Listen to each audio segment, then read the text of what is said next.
mentioned that there is a process. I would love if you could spell out exactly how that process is working.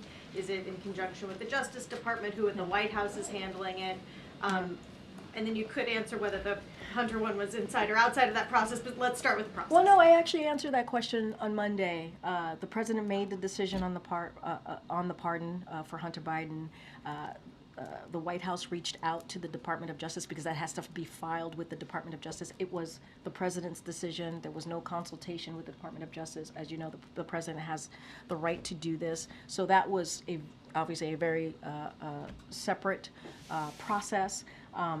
As it relates to more commutations, more pardons, that process, obviously the Department of Justice is involved in that.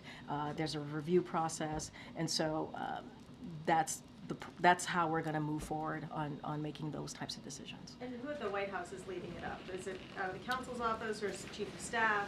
Well, look, obviously the White House counsel will be part of this process. I just don't have anything beyond that. And just quickly, President Trump is going to be in France this weekend for the reopening of the Notre Dame, also meeting with President Macron. How does this White House view President Trump's meetings with foreign leaders happening while you're still here? I mean, look, it's not unusual.